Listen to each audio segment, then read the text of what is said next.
these were positive, negative, intrinsic and extrinsic motivation. Okay, we have discussed 4 types of motivation, and today the topic which we are going to study today is known as, इसको भी आप कह सकते हैं कि ये जिस तरीके से कल आपने लास्ट में मोटिवेशन के टाइप्स देखे थे, here they are also included in the types, but यहाँ मोटिवेशन नहीं, यहाँ मोटिव्स हैं, ठीक है। और फिर मोटिव्स ही आपको फर्दर मोटिवेशन की तरफ लेकर जाते हैं, ठीक है।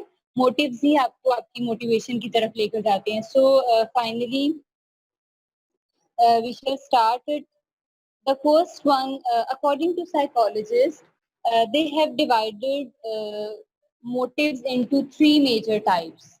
ठीक है, साइकोलॉजिस्ट ने मोटिव्स को 3 major types में डिवाइड किया है। उनको अब हम 1 by 1 देख लेते हैं कि उनके अकॉर्डिंगली ये क्या बनेंगे।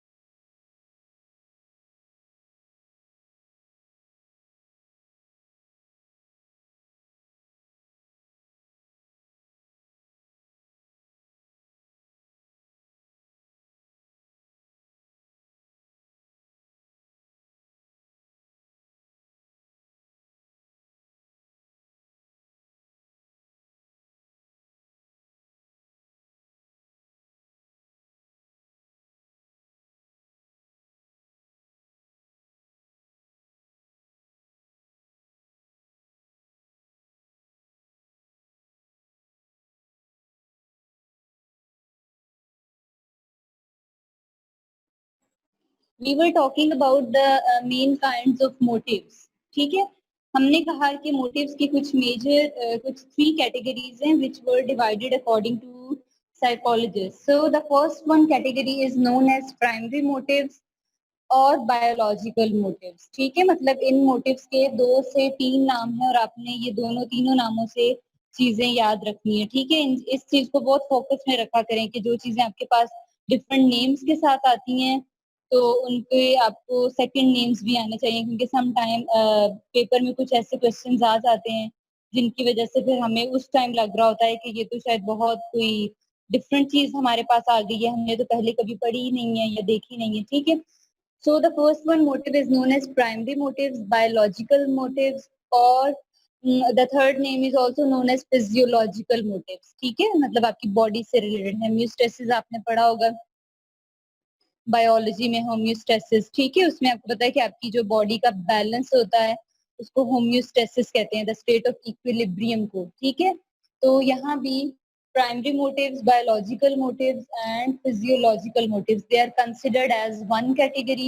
अब हम इनको 1 by 1 देख लेते हैं कि ये हर मोटिव हमें क्या सिखाता है और हम इसके बारे में क्या कुछ लर्न करते हैं। ठीक है, so primary motives are essential for our survival. ये प्राइमरी, आपको पता है प्राइमरी चीज फर्स्ट वन होती है जो मोस्ट प्रायर हो। ठीक है, प्राइमरी चीज फर्स्ट वन होती है जो मोस्ट प्रायर वन हो।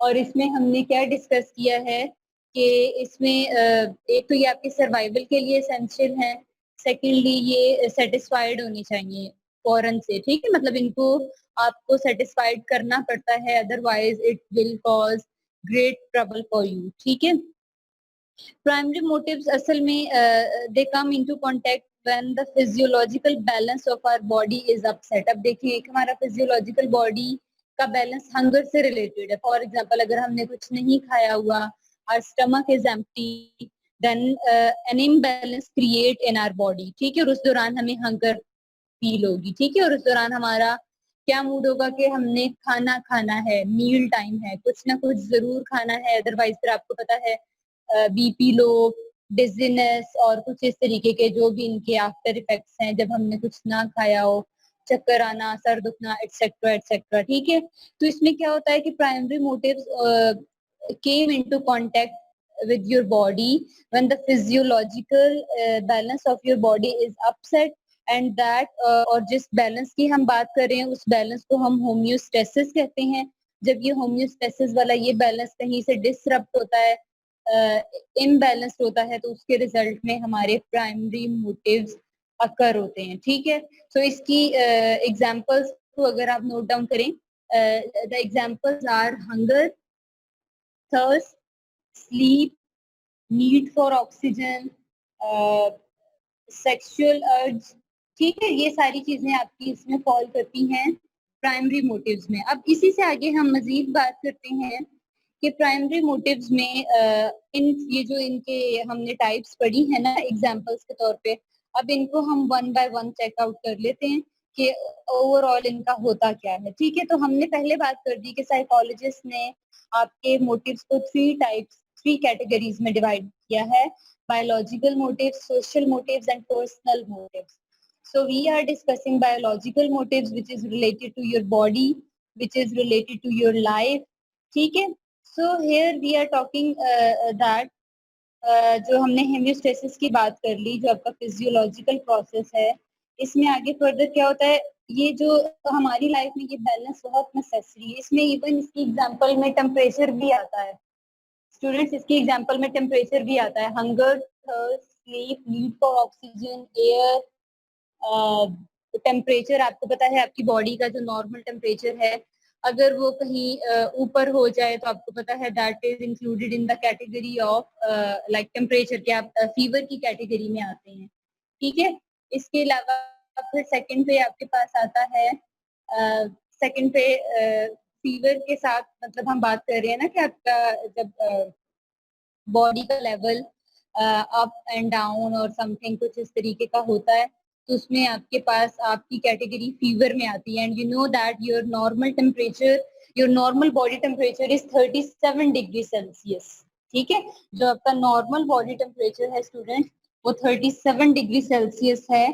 And if we talk about that temperature in terms of Fahrenheit, तो वो 98.6 समथिंग फ़ारेनहाइट में कन्वर्ट होता है, ठीक है, 98 पॉइंट में। तो बात हम ओवरऑल जो यहाँ कर रहे थे, हम अब इनको प्राइमरी मोटिव्स को हम डिस्कस कर रहे हैं, बायोलॉजिकल मोटिव्स और फिजियोलॉजिकल मोटिव्स। तो अब हम इसकी जो एग्जांपल्स हैं इनको हम वन बाय वन देख लेते हैं कि इनका कैसे इनका जो बैलेंस है वो नेसेसरी है, और जो जब ये इम्बैलेंस क्रिएट हो जाए तो क्या होता है। You know that your body release some sort of chemicals, ठीक है, कुछ आपके हार्मोन्स, कुछ केमिकल्स को रिलीज करती है, ठीक है। तो उसमें हमने बात की ये जो होमियोस्टेसिस हमारे पास एक प्रोसेस है, ये हमें हेल्प आउट करता है to maintain the internal levels, ठीक है। अब इंटरनल लेवल्स में कौन कौन सी चीजें, क्योंकि अब ये जो हमारे पास ये जो एग्जांपल्स हमने कही, इन्हीं एग्जांपल्स के थ्रू अब हम देखते हैं कि इनको कैसे। सबसे पहले स्टूडेंट्स आपके पास आता है हंगर मोटिव। अब आप खुद बताएं कि जब आपको भूख लग रही हो तो आप कैसा फील करते हैं। You know that we eat to live, ठीक है।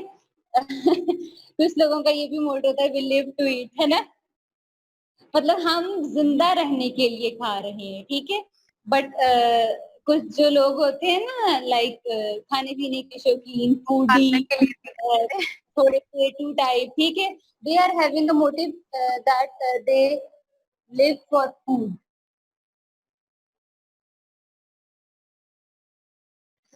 Okay students, we were talking about hunger motive. हमने कहा कि we eat to live, but there is a different group of people. Their motive is they live to eat. ठीक है, ये इस तरह के मैंने खुद अपनी लाइफ में इस तरह के अपने मेरे 3-4 कजन्स हैं, like their motive is they live to eat, ठीक है। तो वो तो इवन अच्छा मजाक में कह रहे होते हैं कि हम हर खाने को आखिरी खाना समझ के खाते हैं।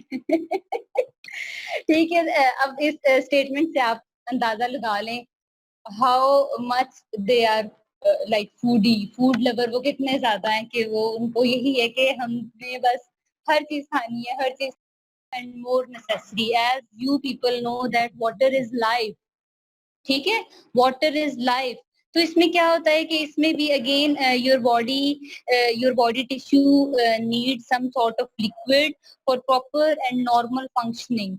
So in order in the motive of thirst, इसमें क्या होता है आपकी इंडिकेशन कि your mouth feel some sort of dryness, ठीक है, कुछ ड्राइनेस फील होती है आपको, उसके बाद जी मतलब एकदम से तलब होती है। Just imagine the condition of Ramzan fasting, ठीक है, उस टाइम को थोड़ा सा कंसिडर करें कि अभी रिसेंटली ही आपके पास रोजे गुजरे हैं, तो जस्ट इमेजिन कर लें कि किस तरीके से, नो डाउट वो हमारी सारी भूख प्यास अल्लाह ताला के लिए होती है, लेकिन एक फिर भी एक तलब तो रहती है ना कि हमें प्यास लगे, ये वो तो फिर आपको पता है जब कुछ रोजे गुजरते हैं तो वो हम यूज टू हो जाते हैं उस चीज के, ठीक है, but we face some sort of trouble और difficulty like in the starting 1 or 2 days.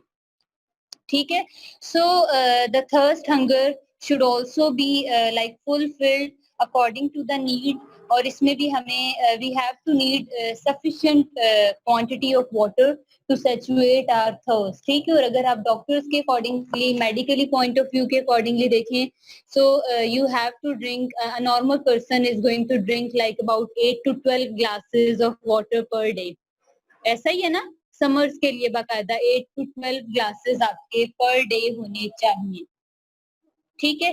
सो इसी तरीके से आपकी sleep, need for oxygen, sleep में अब आप देख लें, नो डाउट हम हमारी कुछ एक्टिविटीज हो, हम कोई खुशी सेलिब्रेट कर रहे हो, if we are with our cousins, with our friends, कोई हमारा सोशल सर्कल है, वी आर फॉर आउटिंग और मूवी टाइम, वीकेंड, ठीक है, जागने को जाग लेते हैं, जागा जा सकता है, बट एक टाइम ऐसा आता है कि जिसमें प्रॉपरली अब आपकी वो जो हिम्मत है वो जवाब दे चुकी होती है, your eyes are getting red, ठीक है, मतलब बहुत सारी आपने कंडीशंस देखी होंगी, स्वेलिंग, डिजीनेस, अगेन लेजीनेस, और इसके अलावा वही सर दर्द और थोड़ा बीपी का मसला। तो कहने की बातें सब ये हैं कि the primary motives are essential for our survival. देखिए आप एक इसमें आप वर्ड सर्वाइवल पे फोकस करें, तो सर्वाइवल मीन्स के अब इन चीजों के साथ आपने जीना है, ठीक है, आपकी जो जिंदगी का दारोमदार है वो इन्हीं चीजों पर है, you have to satisfied them first.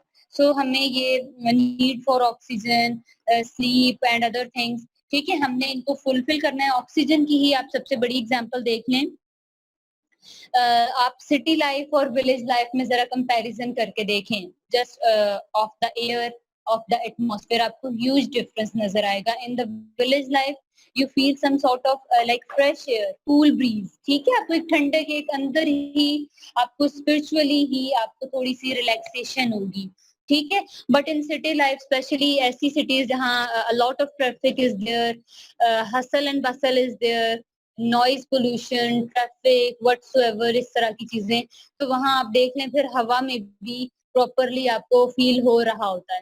हमारी वाली साइड पे, हमारे घर की साइड पे कुछ फैक्ट्रीज हैं, शायद वो आई थिंक सो वो रात में काम करती हैं, तो इवन अगर कभी बाहर निकले वॉक वगैरह के लिए या कुछ ऐसे रात को इवन सोने के लिए भी, तो वो प्रॉपरली वो कुछ गैसेस जो भी उनका कोई केमिकल रिलीज होता है ना, उसकी प्रॉपर स्मेल आ रही होती है। तो मतलब ये सिटी लाइफ में चीजें हैं जो हम ऑब्जर्व करते हैं, जो मैंने अभी रिसेंटली ऑब्जर्व की, तो वो प्रॉपरली आपको फिर रेस्पिरेशन में, ब्रीथिंग में भी प्रॉब्लम दे रही होती है, लाइक वो गंदी सी केमिकल्स की स्मेल्स और इस तरीके से। तो इन that case your body need pure oxygen, ठीक है, आपकी जो एयर है उसमें आपको पता है डिफरेंट एलिमेंट्स का कॉम्बिनेशन है एयर, ठीक है, तो आपकी बॉडी को ज्यादा से ज्यादा ऑक्सीजन चाहिए, your body inhale oxygen and exhale carbon dioxide, ठीक है, and again lack of oxygen supply में lead to serious brain damages और इवन डेथ। आपने देखा है, कभी सुना है ना, न्यूज में सुना होगा यकीनन, कि कोयले की कान में जो कुछ कोल माइंस में लेबर काम कर रहे होते हैं तो वो दम घुटने से मर गए हैं, क्योंकि वहां ऑक्सीजन की कमी हो जाती है जिस वक्त में वो अंडरग्राउंड या अंडर टनल्स जो भी वो काम कर रहे होते हैं, if there is not a proper ratio of oxygen, it will cause a brain damage, otherwise it will cause death. Clear हो गया students? Yes ma'am. So again you have to, हाँ इसमें एक और चीज भी आती है, प्राइमरी मोटिव्स है ना, इसमें सबसे एक आपका जो इम्पोर्टेंट इवन सॉरी एक इसमें एग्जांपल में और भी आती हैं,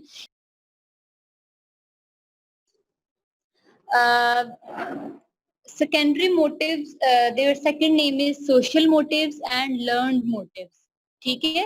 सेकेंडरी मोटिव्स में आपके दो नाम हैं इसके, सोशल मोटिव्स और इन्हीं को आप लर्न्ड मोटिव्स कहते हैं। You people know that human life is not only having biological aspect, हमारे पास सिर्फ यही चीजें तो नहीं है, हम तो सोशल एनिमल हैं अकॉर्डिंग टू एरिस्टोटल।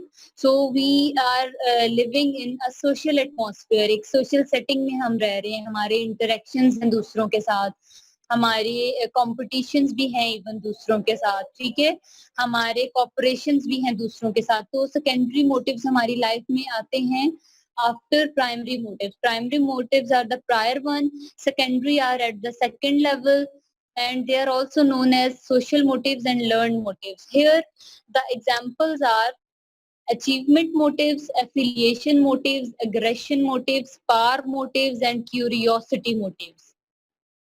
क्लियर हो गया स्टूडेंट्स? हमारे पास सेकेंडरी मोटिव्स की 5 टाइप्स है। Now we are going to discuss all the examples one by one. The first one is achievement motives. What is meant by achievement?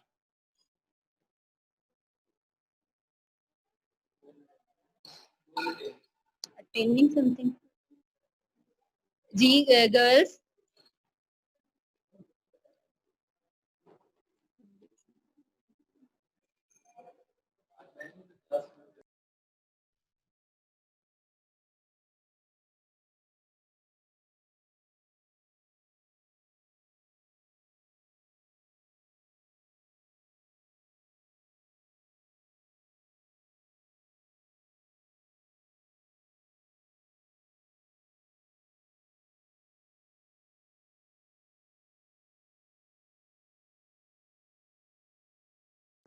Ji students, I don't know why you are not answering. पहले तो आप सारे class में हैं ही नहीं, only the 3 students are there, Maryam, Rida and Sundar. I am asking something from you, what is meant by achievement?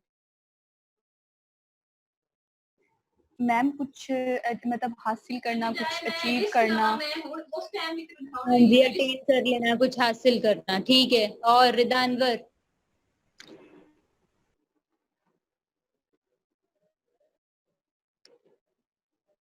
So achievement motives are related to your secondary motives.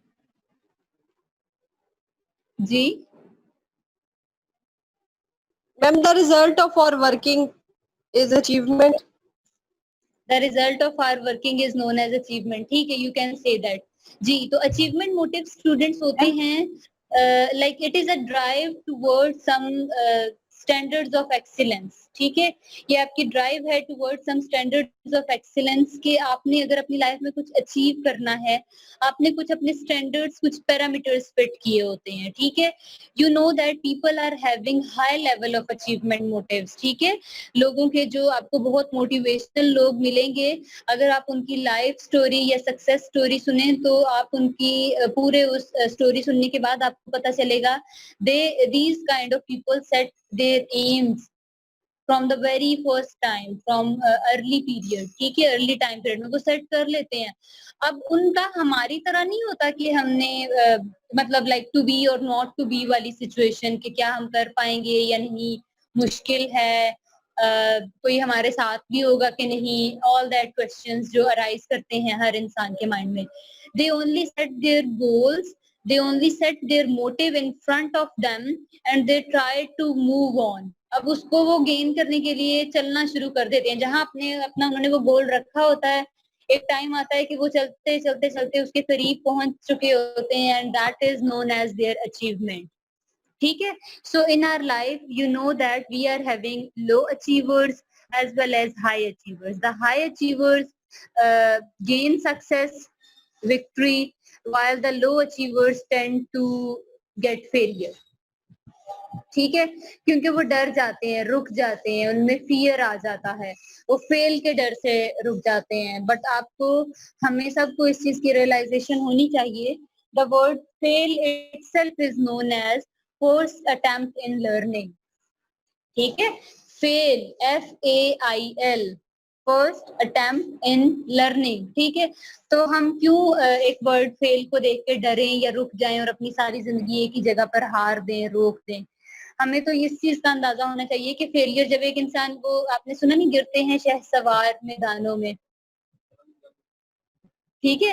तो Yes, ma'am. गिरना तो ठीक है, गिर जाते हैं, लेकिन गिरने के बाद उठने का हौसला जरूर होना चाहिए। ये आपकी लाइफ की बिगेस्ट अचीवमेंट होती है। गिर के उधर ही पड़े रहना और इस तरीके से वहीं रहना कि हमें कोई दूसरा आके रौंद डाले, तो ये चीज नहीं बेटर। अगर आप गिर गए हैं तो आपको उठना भी है, ठीक है। तो उसके रिजल्ट में फिर आप अपनी जो अचीवमेंट्स हैं फिर गेन कर सकते हैं। तो आपको बात समझ आ गई होगी यकीनन कि सेकेंडरी मोटिव्स हमारे प्राइमरी के बाद आते हैं और इनको भी हमें फुलफिल करना होता है, बिकॉज हम जिस लाइफ में रह रहे होते हैं, here we are having our name, हमारा नाम होता है, हमारा मकाम होता है, हमारी सेल्फ एस्टीम होती है, ठीक है। So we are differentiating the high achievers and the low achievers. High achievers prefers personal responsibilities, उनको अपनी रिस्पॉन्सिबिलिटीज का ख्याल होता है। They like to get feedback about their work, वो अपनी डेली वर्किंग को एनालिसिस करते हैं एक दफा उनका। फॉर एग्जाम्पल, अगर वो रात में सोने लगे हैं तो वो अपने सारे वर्क की, सारे दिन की रूटीन को एक दफा जज करेंगे, सेल्फ एनालाइज करेंगे कि what they have achieve today, आज सारा दिन हमने क्या किया, मैंने क्या पाया, क्या खोया, ठीक है। तो इसी तरीके से हम हमारे पेरेंट्स का भी यहाँ बहुत रोल है। Parents are again a great source for giving us motivation, ठीक है। तो यहाँ पेरेंट्स का भी बहुत रोल है कि वो अपने बच्चे को हाई अचीवर्स बनाते हैं या लो अचीवर्स बनाते हैं, ठीक है। लेकिन आपको पता है मोस्टली जो इंडिपेंडेंट पेरेंट्स होते हैं, जो अपने चिल्ड्रन को कहीं ना कहीं थोड़ी सी छूट, थोड़ी सी रिलैक्सेशन देते हैं, उनके बच्चे थोड़े से हाई अचीवर्स की जानिब चलते हैं। But again the case with over protective parents, fearful parents, उनके बच्चे फिर लो अचीवर्स बनते हैं, क्योंकि वो खुद ही अपने बच्चों को वो जो उन्होंने एक शेल बनाया होता है उसमें से नहीं निकलने दे रहे होते। So how they can cope the environment, कि जब वो उनको उस अपने नेस्ट में से, उस शेल में से निकाल ही नहीं रहे। इवन वो पढ़ी है ना आपने, the man who lived in a shell, है ना जी। तो इसी तरीके Yes, से ma'am. ये उस जैसे शेल की हम बात कर रहे हैं, ठीक है। So in order to in order to make your children high achievers, parents should have to be courageous and they have to be independent, so that their children can copy or their children can face the situations, ठीक है। their children can face the situations, और इसमें फिर वो अपनी life को again अच्छे से मॉडल्स बनाएं और उसके बाद फिर उसे फुलफिल करें। क्लियर हो गया? So move towards the second one, affiliation motive. Students, you know that again we are social animal. We cannot live in isolation. ठीक है, हम आइसोलेशन में नहीं रह सकते, हम अकेले नहीं रह सकते, हमारा अकेले इंसान का सर्वाइवल नहीं है। Here the second one, your secondary motive is known as affiliation. You are having some attraction, ठीक है, या जिसे आप कहते हैं बॉन्डिंग। अब वो बॉन्डिंग ऑफ लव भी हो सकती है, केयर भी, रिस्पेक्ट भी, अट्रैक्शन भी, फ्रेंडशिप भी, मेंबरशिप भी, ठीक है। So you are having some sort of affiliations. इन एफिलिएशन के रिजल्ट्स में क्या होता है कि आपकी बॉन्डिंग क्रिएट होती है, कॉपरेशन होता है आपका दूसरों के साथ, ठीक है, आप अप्रूवल्स करते हैं। तो इसमें हमें क्या होता है कि for affiliation we need a human being like us. ऐसे ही है ना, जब हमारी किसी के साथ आपका फर्स्ट एफिलिएशन जो बॉन्डिंग है, that is related to your bond, your parents, ठीक है। The first one affiliation bond is between a parent and children, ठीक है। पेरेंट्स और चिल्ड्रन के दरमियान आपको पता है पहला एफिलिएशन बॉन्ड होता है, उसके बाद फिर हम दूसरी बॉन्डिंग्स की तरफ चलते हैं। लाइक उसके बाद फिर वो रिलेशंस या जो हमारी सिचुएशंस हैं जब वो आगे मूव ऑन करती हैं, तो फिर हम इन चीजों को कवर अप करते हैं। लेकिन जो हमारा फर्स्ट अगेन स्कूल ऑफ हमारा जो स्कूल ऑफ लर्निंग है या फर्स्ट इंस्टीट्यूशन है, वो भी हमारा होम, हमारे पेरेंट्स होते हैं, और यहाँ एफिलिएशन भी आपकी ऐसे ही बढ़ती है। तो यहाँ क्या होता है कि we have different situations, we have different scenarios, we have different experiences in our life. So according to the experiences हमें पता चलता है कि हम किसके साथ किस एफिलिएशन लेवल पर हैं। आपको पता है कि इनफॉर्मल आपके रिलेशंस कौन से हैं या बॉन्डिंग कौन सी है और फॉर्मल वन कौन सी है, ठीक है। सो ये आपके सेकेंडरी लेवल में आते हैं और इनको आप like they are second to primary level. ठीक है. So the third one is students known as aggression level. अब aggression में क्या होता है जी? aggression आपको पता है आपका anger, आपकी frustration. तो क्या है जी आपका एंगर और फ्रस्ट्रेशन, आपका सेकेंडरी मोटिव, कैसे आप एंगर और अपनी फ्रस्ट्रेशन को एक्सप्रेस करते हैं?